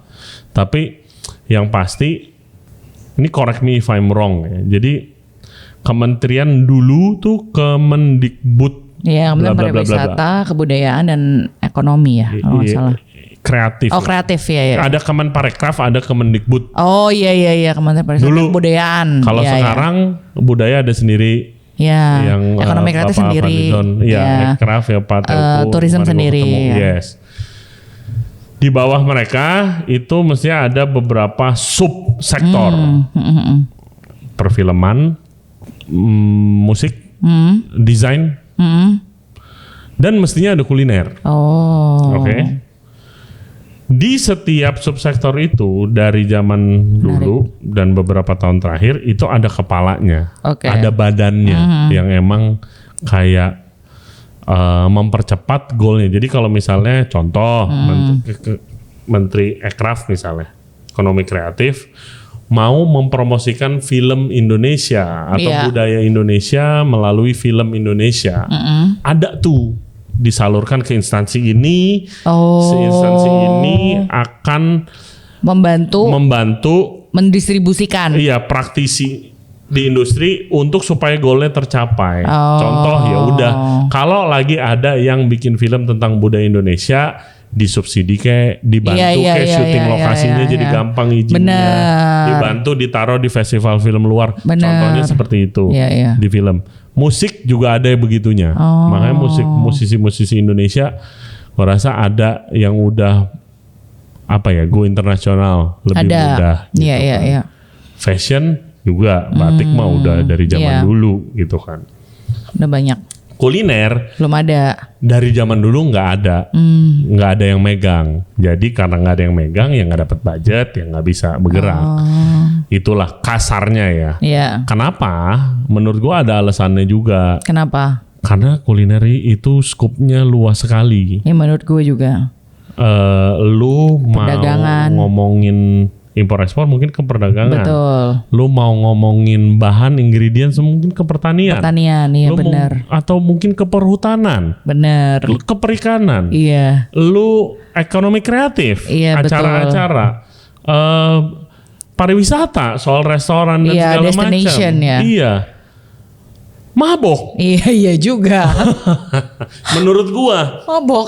Dan sedangkan setiap instansi tidak berkomunikasi ya. Betul. Gimana tuh coba ya? Beda gimana ya kan misalnya saya nggak tahu misalnya. Iya. Nah, jadi nggak efektif. Bener. Nah, oke, kalau begitu bikinlah berbeda instansi aja. Dan emang dilegitimasi sama pemerintah, jadi berhak kasih advisory role kalau misalnya ada kebijakan-kebijakan yang berhubungan dengan kuliner dari berbagai macam kementerian itu, kita dilibatkan apakah ini baik untuk Indonesia gitu, kuliner Indonesia. Goalnya sebenarnya sama. Goalnya adalah mempopulerkan makanan Indonesia ke seluruh dunia dan membuat Indonesia, nama Indonesia itu jadi ada di World Culinary Map. Goalnya sama semua grup-grup. Iya. Oke. Sama. Nih kita ngomongin banyak banget lagi grup nih ya di kuliner nih ya. Gitu. Terus sekarang, bukan sekarang sih, kemarin kan ada World of Coffee ya, which everybody there, literally the whole world of coffee, which is Asia. Tapi kan itu gila menurut gue kayak wow gitu, kayak wow ini ada yang dari Korea, ada yang dari Tokyo, ada glitch dari Tokyo yang semua anak Indonesia ngantri kalau ke Tokyo ya gitu. Tapi ada di situ, belum ada tuku, maksudnya semuanya, literally semua orang ada di situ gitu. Semuanya. So what do you think that lacking di industri kuliner yang nggak bisa kayak kalau kopi bikin event atau exhibition kayak semua orang bisa ngumpul gitu. Tapi industri kan kita kulineri agak susah ya. Oh jauh banget. Ini pembahasan gua sama kemarin barista Ryan Wibawa. Oh iya. Men, yang bergerak itu asosiasi. Yang bergerak adalah si SCAI. Untuk ngelobi World Coffee Association untuk bikin acara ini gitu kan di sini. Dan menurut gue yang lackingnya itu adalah keterlibatan atau keaktifan asosiasinya ya di sini. Di sini asosiasi juga banyak, Chef. Banyak banget. Banyak sekali gitu. Tapi ya jujur aja menurut gue yang lacking itu karena effort dari asosiasinya. Karena ini bukan merendahkan ya, karena gue sangat respect sama semua asosiasi dan senior-senior gue di asosiasi itu. Tapi effort SCAI ini untuk menaikkan industri kopi dan industri kopi keseluruhan. Bukan dari cuma petani sampai hulu ke hilir kan. Bukan cuma profesinya aja. Gitu. Bukan cuma produk akhirnya aja kan. Tapi susah dibilang juga karena kan kalau SCAI itu kan mewakili bahan ya. Maksudnya Specialty Coffee Association. Kalau di kulineri kan chef association. Jadi apakah bukan tanggung jawab mereka juga? Gue belum tahu. Tapi yang pastinya role asosiasi di kopi itu sepenting itu dan seaktif itu pergerakan mereka. Iya. Itu yang harus kita contoh. Betul.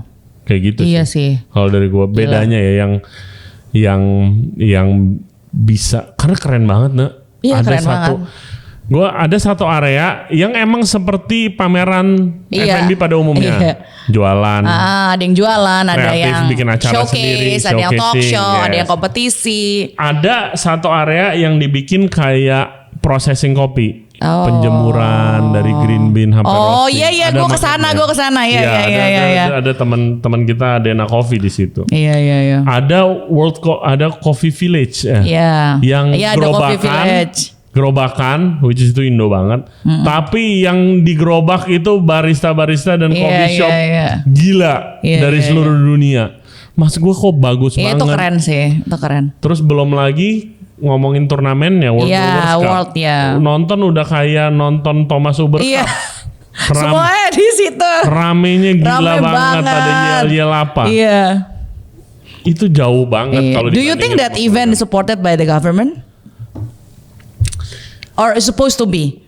I think itu ada keterlibatannya sedikit. Sampai mana gua nggak tahu. Gua lagi emang gua udah schedule podcast sama ketua CI-nya Pak Yanto.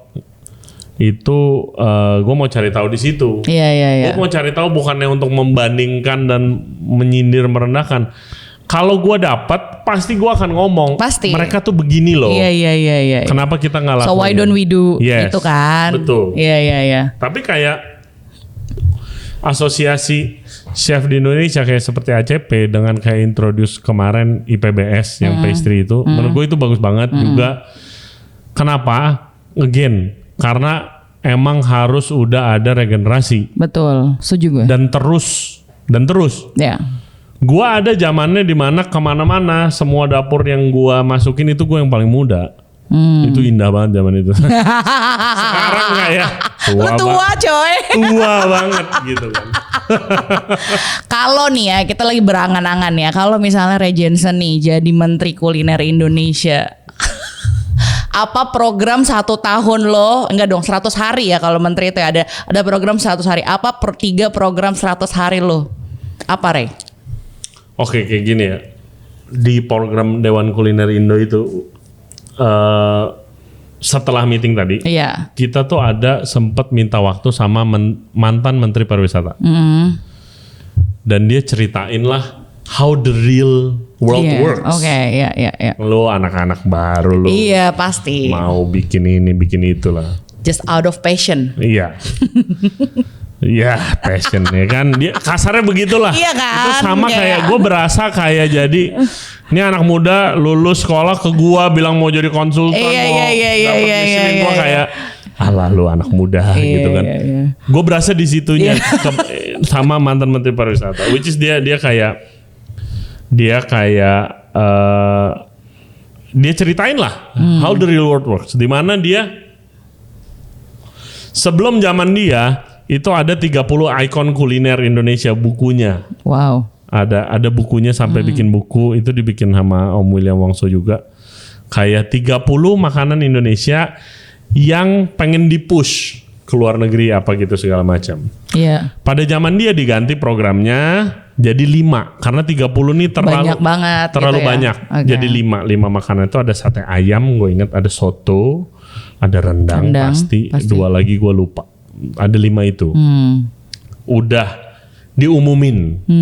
Tapi karena diumuminnya secara tidak efektif, tidak ada yang tahu juga. Sedikit yang tahu, apalagi ngomongin orang industri. Betul. Terus karena nggak ada, tadi kan gue cerita semua ada subsektor kecuali kuliner kan. Nah karena subsektornya nggak ada, jadi nggak efektif. Padahal di masa dia menjabat jadi menteri, itu ada beberapa film yang emang ngulik tentang makanan Indonesia. Ada kok, iya gue pernah nonton Aruna dan Lidah. Ada Filosofi Kopi. Iya betul, Filosofi Kopi. Ada satu lagi apa ya, Aruna dan Lidahnya itu. Kayak yang terakhir yang baru-baru itu. Tabula Rasa. Iya, Tabula Rasa. Terus mereka ini film tentang F&B, tapi yang 5 ikon kuliner tuh sama sekali nggak ada. Oh, oke. Gitu. Padahal kalau Ya, ada satu orang yang nyocokin, Iya. oh, lu mau bikin film, cuy, ini tuh Iya, lagi lu tau ada gak sih, program lagi ini. ada, iya, Kalau lu masukin ini di elemen film lu bisa dapat apa nih? Iya.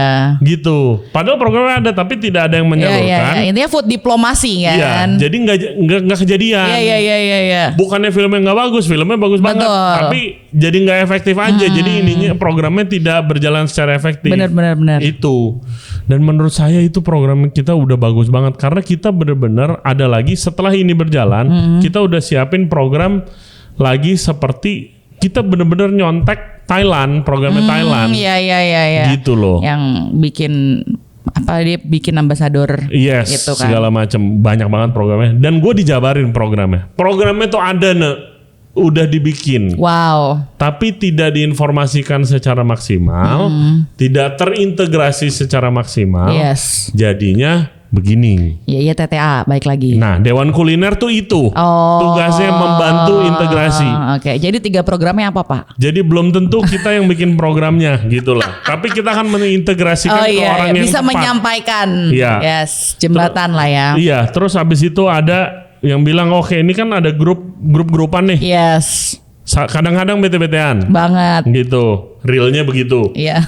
Tapi tujuannya sama. Betul, tujuannya Kalau sama. gue nggak pusing, gimana ntar jadi lu mihak ke siapa? Karena itu banget, gue pernah bantuin demo masak satu grup, tiba-tiba dari grup ini, lu join grup itu ya? Iya. Gue demo, dibayar secara profesional gitu kan. Dan gue nggak pusing, karena di Indonesia itu banyak banget masalahnya yang harus diperbaiki. Iya. Maksudnya grup ini pasti akan specialize ke satu hal. Of course. Grup ini ke satu hal, jadi bareng-bareng lah kalau mau rencananya seperti itu. Nah itu ngomongin dengan kuliner yang gue sangat bangga lah jadi anggotanya kemarin yang speaking di Jakarta Future Festival gitu ini soal Michelin. Tentang Michelin, how and when. Kalau gue jadi menteri, gue tuh sebenarnya gue sangat setuju dan sangat support untuk Indonesia ada di World Culinary Map dan makanan Indonesia sepopuler makanan Thailand lah ya. Yes. Tapi gue tuh sangat concern di dalamnya, sangat concern gue. Hal pertama yang gue akan lakukan itu gue pengen kulineri itu ada jadi kurikulum sekolah. Oh. Bukan sekolah masak. Iya. Gue pengen kurikulum sekolah itu belajar masak dan pengetahuan bukan belajar masak doang tapi kayak the world of culinary gitu. Iya. Kenapa? Karena itu yang dilakukan di negara-negara Eropa. Dari kecil. Iya, di sekolahnya ada. Oke. Di sekolahnya ada. Menarik. Bukan cuma ekskul gitu kan? Bukan. Iya. Dulu bahkan zaman gue sekolah gue mau ngambil ekskul masak karena gue laki-laki gue nggak boleh ambil. Iya ya, sebel deh. Iya benar. Itu apa ya tujuannya? Ya terus kenapa? Karena menurut gue sekarang itu proses food terlalu gila banget sih. Terlalu gila dan bahkan udah creeping ke dunia dapur profesional juga gitu yang gue nggak suka gitu. Gue suka yang sekarang dibilang whole food ya kan? Yes. Gitu. Dan menurut gue kalau lu udah belajar masak, lu udah belajar tentang kulineri, kalau bukannya berarti lu lulus sekolah terus ntar jadi pengen jadi chef, jadi pengen punya restoran, enggak. Kalau lu nggak begitu, paling enggak lu udah tahu makanan yang baik gimana. Paling enggak lu udah tahu, lu udah pernah lihat cara masak tuh gimana. Fundamental. Jadi lu bisa jadi customer restoran yang lebih baik. Lebih pintar. Benar, setuju gue. Gitu, nggak ada lagi tuh bukan kejadian. cuma nyoklat banget. Betul, nggak ada lagi kejadian main nyablak aja di sosmed gitu. Dia tahu restoran susahnya tuh kayak gimana prosesnya. Dia tahu nyari makanan daging yang baik dan proper tuh bagaimana. Dia akan tanya itu ke si restoran, si server. Gitu loh. Menurut gue itu. Iya. Itu yang pertama. Betul.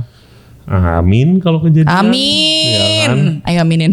Yang kedua soal MBG. Itu gue gatel banget sih. Gue udah berbulan-bulan gue nyari siapa yang bisa gue ajak ngobrol di podcast ini soal makanan bergizi gratis. Oh, oke. Tapi gue belum nemu. Gitu, gue belum nemu. Bahkan bisa aja sama Mbak Ade. Kalau lu nggak nemu, lu bikin podcast sendiri aja, tanya jawab, ntar pasti viral. Ngobrol sama tembok anjir. Bisa tuh ide konten. Oh my god. Tapi menurut gua makanan bergizi gratis ini juga kurang efektif. Karena ya gua kenal banyak sekali ya senior gue yang menurut gue layak banget untuk dilibatkan untuk programnya ini gitu. Apalagi udah bawa-bawa nutritious food ya. Betul. Karena lu bikin catering atau bikin restoran, lu beli makanan bayar yang lu harus diatur kosnya dan orang akan beli. Menurut gue jauh lebih susah daripada lu bikin makanan gratis. Makanan gratis kan lu nggak ada kosnya. Maksud gue lu tidak perlu hitung cewek segimananya kalau emang nanti dibayar ya. Kan kemarin lagi viral tuh yang gak dibayar. Iya udah pasti. Nah mestinya tuh lebih mudah gitu. Dan kayak gue ada waktu itu lagi nongkrong sama siapa gitu. Kayak kenapa sih gak, kalau ada duit itu karena di dapur-dapur di sekolah di Eropa yang gue lihat itu bagus-bagus loh. Kantin-kantinnya ya? Kantin-kantinnya bagus-bagus. Kenapa nggak bikin aja di sana, hire satu chef profesional dan bikin tim lah beberapa, nggak lebih dari 2-3 orang untuk satu sekolah. Setuju ya. Gue. Nggak lebih dari 2-3 orang kalau investasi manusianya. Alatnya ya harus proper. Iya.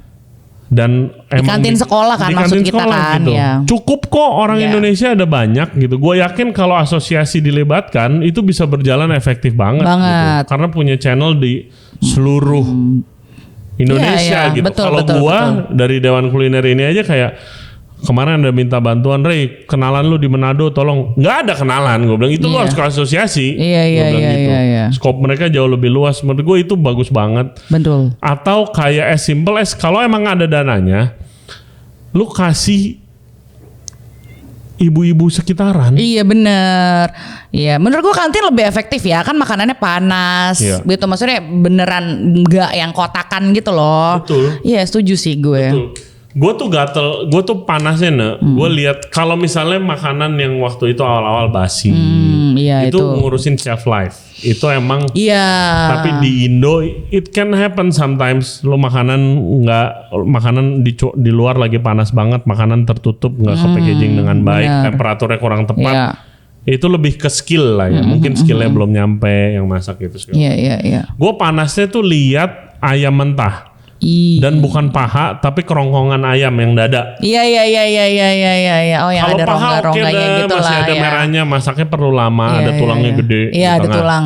Kerongkongan ayam itu adalah yang paling pertama mateng.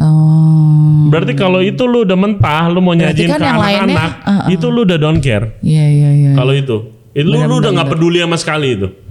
Kalau begitu ya, yang masak, yang punya, yang quality control dan semuanya. Kalau begitu ya, itu berarti udah, oh ini udah don't care nih, ini udah don't care orangnya gitu. Nah itu sayangnya ya. Yang kedua mau memperbaiki itulah. Yang ketiga setuju. Yang ketiga mau ada itu sih subsidi kalau kayak yang dilakuin pemerintah Denmark kali ya. Kalau lu nge-highlight makanan lokal, ada banyak benefitnya. Oh iya. Oh Denmark begitu ya? Iya. Oh. Subsidi. Restoran yang gua kerja dulu Noma, dia cerita kok yang punya dia rugi 9 tahun. Pasti. Tapi gara-gara ada program pemerintah itu bisa survive sampai meledak dan sekarang jadi ada Nordic Food Revolution mulainya dari situ. Iya, bener. Gitu. Jadi Nordic. Menurut gua kayak untuk membuat restoran Indonesia yang proper lifestyle dan bisa dilirik sama luar negeri itu mahal banget. Bener sih. Mahal restoran Indonesia tuh. And it takes the village kan untuk bisa bikin itu. Iya, tuh bikin guys, bumbu. it takes the village. Jadi kita semua harus bersama-sama. Betul. Bukan sendiri-sendiri. Itu kan. Itu dia.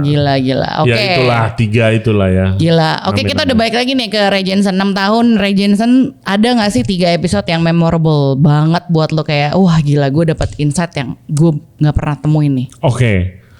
Yang pertama itu baru-baru ini. Iya. Gue podcast akhirnya gue bisa podcast sama supplier daging. Oke. Karena gue deket banyak banget sama supplier-supplier yang besar dan kecil, tapi bener-bener nggak ada yang mau kalau gue ajak podcast, takut salah ngomong. Iya pastilah. Khususnya waktu itu lagi rame krim sama butter, ada yang nyetok, mahal, ada yang mahal banget harganya gitu segala macam. Nggak mau tuh podcast, nggak berani gua, nggak mau gitu. Oke. Akhirnya dapet lah supplier daging Wilson. Thank you udah mau datang kemarin. Dia ngebongkar how the industry work dan menjawab pertanyaan-pertanyaan yang dimiliki sama user kayak gua, chef. Itu kenapa harga daging bisa mahal? Kenapa tiba-tiba bisa naik begitu? Kenapa sih yang laku itu aja? Tonton episodenya. Betul. Yang menarik tuh kenapa dia jelasin skemanya secara detail kenapa harga daging makin lama makin mahal. Betul. Gitu. Tapi ada juga yang turun loh. Ada, tapi mayoritas betul naik ya. Dan skemanya adalah karena itu low supply high demand intinya. Benar karena satu dunia yang supply daging sama demandnya itu cuma Australia, Jepang sama US.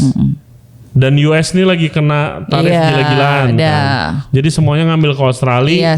Australia gila banget men. Dan itu udah price war. Harganya China yang penduduknya berapa kali lipat Indo butuh daging juga. Dari US mahal karena tarif, ke Aussie price war. Jadi Indo kalau mau nyamain harus lebih mahal. Kayak gitu.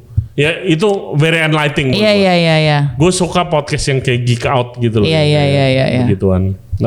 Itu satu. Yang kedua memorable juga.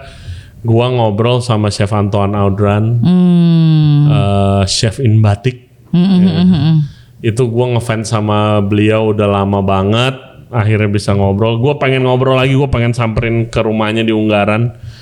Itu karena dia gimana ya? Lu bayangin orang yang selegend kayak. Gua nanya kan, chef kan masak tuh udah lama banget kan.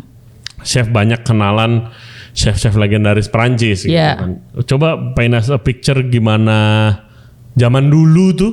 Zamannya The Grand Hotel Grand Chef. Itu kayak gimana sih di kitchennya? Dia bilang, wah itu makanan paling enak sepanjang masa. Dia bilang kayak lu bikin saus. Kenapa? Karena lu bikin saus aja lu pakai 1 botol wine. Oh iya. Gitu. Kayak they make the best out of it ya. Kenapa? Gue bilang itu nggak ada food cost. Oh nggak ada Ray. Food cost tuh baru keluar tahun 80-an.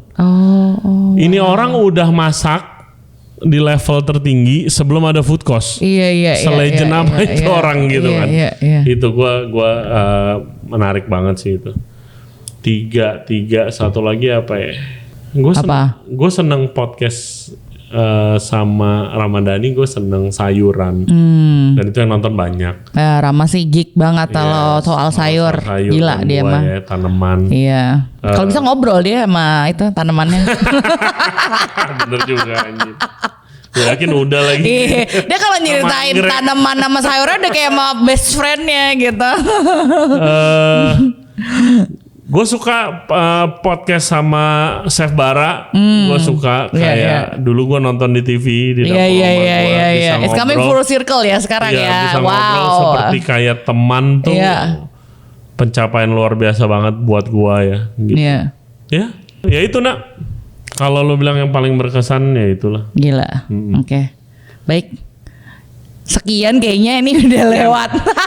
1,5 jam ya. Ini udah 1,5 jam Pak, kalau lanjutin bisa 3 jam sih kalau kita ngobrol ya. Ya baru cerita yang di Prancis itu. Iya betul. Jadi gimana, enakan di situ apa enakan di sini?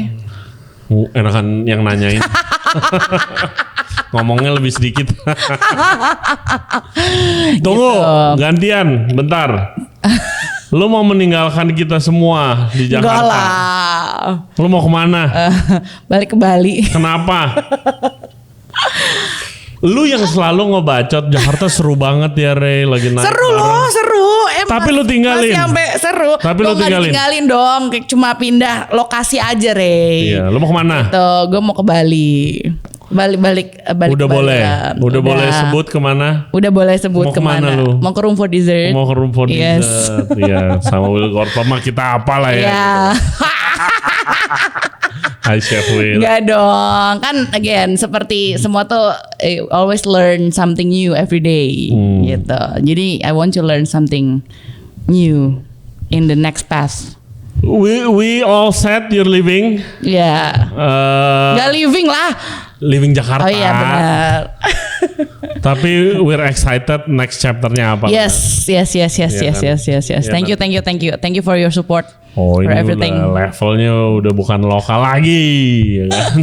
Udah naik nih, naik level. Enggak lah. Congratulations by the way. Apa tuh? Iya congratulations. Oh for iya, the thank you. opportunity. Ya kan, I mean Chef Will. Yes. Gue sangat respect banget sama Chef Will dan the body of work ya. Iya, 20 tahun New York ya dan 11 tahun Bali. Gue ngobrol sama dia which kayak gue nanya, itu lagi in the middle of pandemic. Pandemic, Bali ya. itu zombie land. Yeah, I was there. Gue nanya gimana di sana. Dia bilang, Ray, restoran gue sepi itu jauh lebih lama daripada restoran gue rame. Ini yang normal buat gue, nggak ada tamu. Iya men, masih sekasual itu ya. Iya. Orang seperti dia dan kayak gue makan ke sana. Bener sih. Gue ngerasa, gue ngeliat sedikit gimana lu award winning restoran. Semua orang kesana expect di hosting sama lu. Lu harus senyum, lu harus be friendly. Iya. Kepada semua orang di mana ya namanya restoran, masalahnya sama gitu. Itu gue kayak, dan gue lihat dia tuh udah capek banget. Oh iya, selalu. Kita lagi ngobrol meeting berdua lagi di meja ngobrol gitu, kita lagi nulis apa gitu. Dulu kan zaman pandemi kita selalu doing project ya. Enaknya di Bali we always collaborate to each other lah gitu. Se-open itu memang gitu. Nggak ada kubu-kubuan. Thank God belum ada kubu-kubuan. Semoga enggak ya gitu. Jadi saat lagi gitu tiba-tiba ada datang nih kayak, "Hi, can I take a picture with you?" Jadi nggak cuma orang Indo yang bisa norak, tapi kayak banyak kok bule-bule yang norak. Iya, gitu. exactly. Dan itu soaks, dia sampai kayak, soaks no. energy banget. Tapi dia tahu role dia. Iya, dia tahu. Dan dia sangat profesional itu menjalani itu. Respect lah. Yes. Shout out to Chef Will. Ini ya makin gila lagi berarti nih grupnya nih, udah ada Anne di sana nih ya. Enggak lah, saya cuma fraction contribution. Iya, gitu. Thank you. Thank you udah kasih space buat take over Ray Jensen Radio Terima Podcast. kasih. Jangan lupa. Mungkin terakhir ya selama 6 tahun ini. Yes.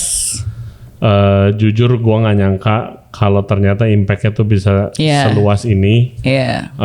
Kalau yang kalian sering banget gue dapet DM, thank you banget udah bikin podcast F&B dan nge-highlight orang-orangnya.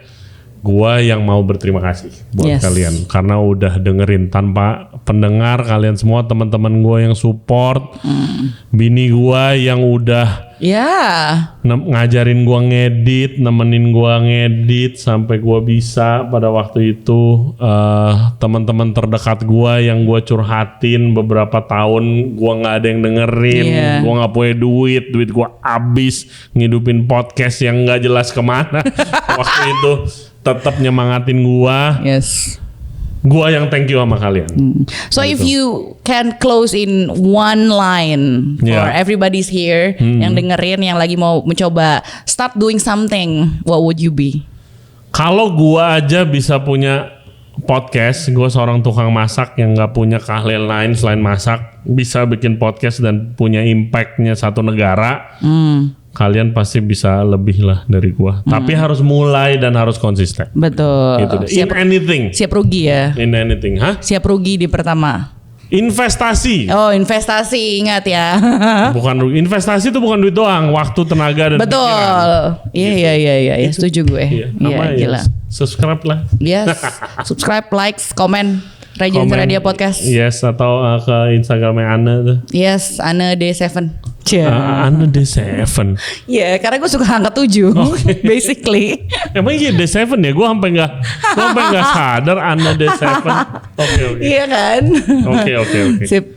Thank you Ray for this takeover. Yes. Akhirnya kita tahu sisi Ray Jensen yang selalu nanyain orang, curious about what other people background-nya thinks lah, gitu. background. Ya hopefully kalian semua bisa lihat sisi Ray Jensen yang Berbeda. other ya, yang berbeda. Ya itu kalau mau lihat ya ke Bamihan, kalau nggak ke Bogor. Oh iya betul, bakmi jangan lupa. Yes. Sip. Oke.